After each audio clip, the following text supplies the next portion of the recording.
Hello साथियों, कैसे हैं आप सभी। उम्मीद है सभी लोग अच्छे होंगे। दोस्तों, अगर आप यूपी पेट 2023 की तैयारी कर रहे हैं तो आज की जो क्लास है आपके लिए इम्पोर्टेंट रहने वाली है, क्योंकि इसमें आपके जिस प्रकार के प्रश्न पूछे जाते हैं उसी प्रकार के लेवल के प्रश्न यहाँ पर जीके जीएस और करंट अफेयर मिक्स लेकर आते हैं। तो देख लीजिए किस प्रकार के आपके प्रश्न पूछे जा सकते हैं। दोस्तों, आज हम जो है टॉप 25 प्रश्न करेंगे। आज जो 25 प्रश्न में से आपको 10 प्रश्न आपको सही करना होगा। तो चलिए दोस्तों, क्लास को स्टार्ट करते हैं बिना किसी देरी के। पहला प्रश्न पूछा गया है, निम्नलिखित में से कौन सी उत्कृष्ट गैस वायुमंडल में नहीं पाई जाती है। Argon, krypton, radon, जेनान। कौन सी उत्कृष्ट गैस वायुमंडल में नहीं पाई जाती है। तो आर्गन, क्रिप्टॉन, जेनान जो होते हैं ये आपके वायुमंडल में पाई जाती है, लेकिन रेडान जो है ये आपके वायुमंडल में नहीं पाई जाती है। तो ऑप्शन सी इसका बिल्कुल सही जवाब है। प्रश्न 2, सिकंदर के हमले के समय उत्तर भारत पर निम्नलिखित राजवंशों में से किसी एक का शासन था। तो किस राजवंशों का शासन था ये आपको बताना है। तो प्रश्न 2 का जवाब करना है नंद वंश जो है इसका बिल्कुल सही जवाब है।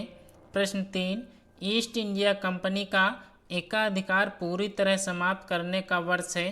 तो ईस्ट इंडिया कंपनी का एकाधिकार पूरी तरह से समाप्त करने का वर्ष आपसे पूछा गया है। तो 1858 में जो है ईस्ट इंडिया कंपनी का एकाधिकार जो था वो पूरी तरह जो है समाप्त कर दिया गया था। तो ऑप्शन डी इसका बिल्कुल करेक्ट आंसर है। दिल्ली सल्तनत के किस शासक को एकता प्रथा को शुरू करने का श्रेय दिया जाता है। तो किस दिल्ली सल्तनत के शासक को एकता प्रथा को शुरू करने का श्रेय दिया जाता है। तो इल्तुतमिश इसका बिल्कुल सही जवाब है। ऑप्शन बी इसका बिल्कुल करेक्ट आंसर है। दोस्तों, वीडियो में अंत तक जरूर बने रहेगा, क्योंकि मोस्ट इम्पोर्टेंट ये आज के प्रश्न है।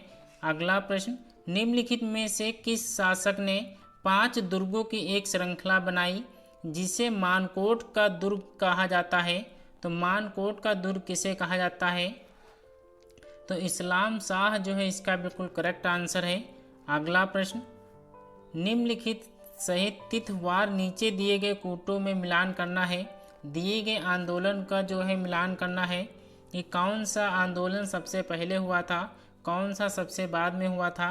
तो यहाँ पर अगर हम बात करते हैं होम रूल आंदोलन की, तो ये आपका कब हुआ था। तो 1916 में हुआ था।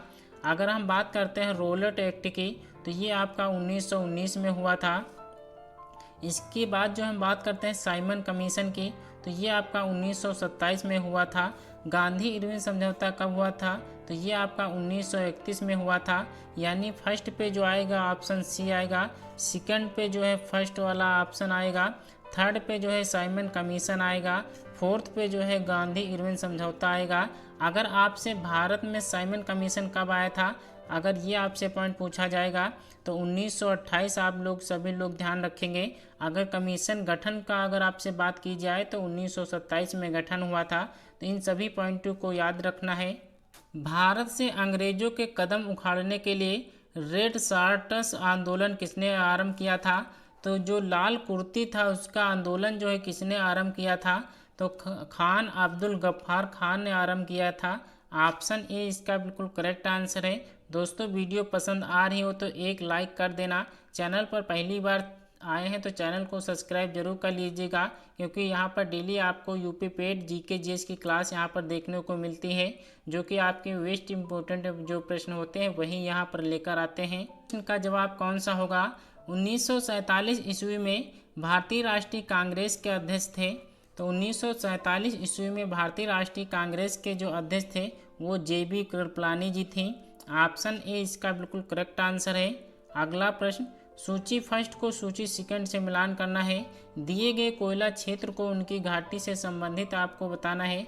तो तलचर की अगर हम बात करते हैं तो ये आपके कहाँ पर पाए जाते हैं। तो ये आपके महानदी जो है घाटी में, ये इसका सही जवाब होगा। कर्णपुरा की अगर हम बात करते हैं तो ये आपके जो है दामोदर घाटी में पाए जाते हैं।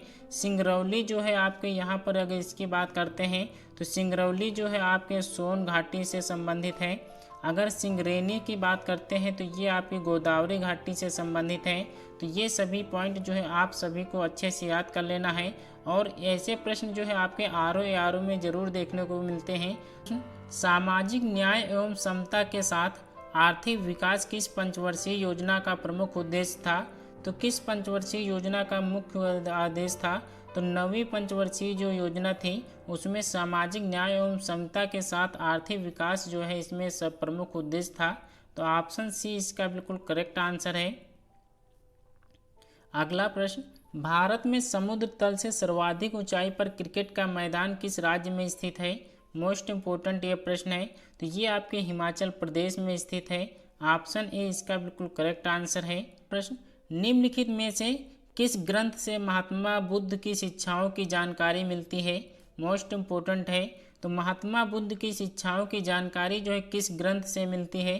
तो ये आपके खुद्दक निकाय से मिलती है। ऑप्शन ए इसका बिल्कुल सही जवाब है। कई बार ये प्रश्न आपका रिपीट हुआ है। अगला प्रश्न, अशोक ने किस बौद्ध साधु से प्रभावित होकर बौद्ध धर्म अपनाया था? तो किस बौद्ध साधु से प्रभावित होकर जो है बौद्ध धर्म अपनाया था? तो उपगुप्त जो है इसका बिल्कुल करेक्ट आंसर है। प्राचीन शहर तक्षशिला निम्नलिखित में से किन दो के मध्य स्थित था? तो तक्षशिला जो है किन शहर के मध्य स्थित था? तो प्रश्न 14 का जवाब कीजिए। तो सिंधु और झेलम के बीच जो है प्राचीन शहर तक्षशिला स्थित है। ऑप्शन ए इसका बिल्कुल सही जवाब है। अगला प्रश्न, निम्नलिखित में से दिए गए सूची का मिलान कीजिए और यहाँ पर जो है कौन सी घोषणा कब हुई थी इस प्रश्न का जवाब करना है कि कौन सा इसमें मिलान जो है सही नहीं दिया गया है। तो इटली की घोषणा कब हुई थी? तो ये आपके 20 फरवरी 1947 में हुई थी। बिल्कुल करेक्ट बात है। माउंट बेटन योजना की अगर हम बात करते हैं तो ये आपके 3 जून 1947 को हुई थी। ये भी करेक्ट है। ब्रिटेन द्वारा सत्ता हस्तांतरण की जो तिथि थी वो 15 अगस्त 1947 को थी। ये भी करेक्ट है। कांग्रेस द्वारा भारत विभाजन को स्वीकार करना, इसकी जो डेट दी गई थी वो कौन सी दी गई थी? तो इसकी जो डेट थी वो आपकी 14 जून 1947 थी। यानी चारों जो है आपके पॉइंट अच्छे से करेक्ट दिए गए हैं। यहाँ पर कोई जो है मिलान असत्य नहीं है।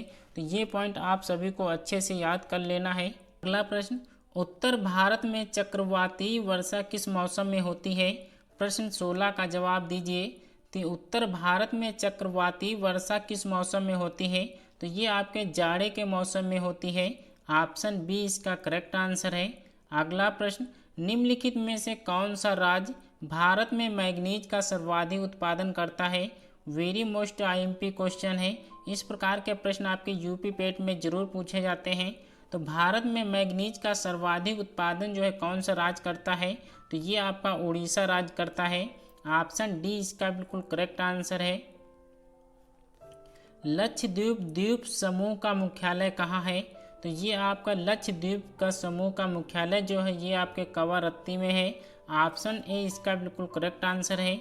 अगला प्रश्न, भारत में सहकारिता का प्रारंभ किया गया वर्ष है? तो भारत में सहकारिता विभाग जो है कब प्रारंभ किया गया था? तो ये आपके 1904 ईस्वी में किया गया था। अगला प्रश्न, दी गए सूची फर्स्ट को सूची सेकंड से मिलान करना है। इसमें भी आपको कौन सा जो है आयोग जो है इसमें असत्य दिया गया है, इस सूची में मिलान करना है। तो अगर हम वित्त आयोग की बात करते हैं तो ये आपके अनुच्छेद 280 में कहा गया है। ये बिल्कुल करेक्ट है। निर्वाचन आयोग जो है आपके अनुच्छेद 324 से संबंधित है। ये भी करेक्ट है। राजभाषा आयोग की अगर हम बात करते हैं तो ये आपके अनुच्छेद 344 में है। ये भी करेक्ट है। लोक सेवा आयोग की बात करते हैं कि ये आपके अनुच्छेद 315 से संबंधित है। यानी चारों पॉइंट जो आपके करेक्ट दिए गए हैं, इसलिए यहाँ पर कोई जो है ऑप्शन असत्य नहीं दिया गया है। अगला प्रश्न, यूरिया किसके द्वारा रक्त से पृथक किया जाता है? 21 प्रश्न का जवाब कीजिए। यूरिया किसके द्वारा रक्त से पृथक किया जाता है? तो ये आपके गुर्दा के द्वारा जो है यूरिया रक्त से पृथक किया जाता है। ऑप्शन डी इसका बिल्कुल करेक्ट आंसर है। अगला प्रश्न, वाराणसी में काशी फिल्म महोत्सव का कौन सा संस्करण आयोजित हुआ है? मोस्ट इम्पोर्टेंट ये प्रश्न है और आपके जो है ये प्रश्न आपका रिपीट भी हुआ है। आपका वीडियो एग्जाम जो है अभी में हाल ही में हुआ है, उसमें ये प्रश्न आपका पूछा गया था कि वाराणसी में काशी फिल्म महोत्सव का कौन सा संस्करण आयोजित हुआ है? तो ये आपका पहला संस्करण आयोजित हुआ है। ऑप्शन ए इसका बिल्कुल करेक्ट आंसर है। भारत का कौन सा राज्य देश का पहला एलपीजी युक्त और धुआं मुक्त राज्य बन गया है? ये भी मोस्ट इम्पोर्टेंट प्रश्न है, ये आपका प्रश्न जो है पूछा जा सकता है। तो यहाँ पर जो है एलपीजी युक्त और धुआं मुक्त राज्य देश का पहला राज्य कौन बन गया है? तो ये आपका हिमाचल प्रदेश बन गया है। ऑप्शन सी इसका बिल्कुल करेक्ट आंसर है।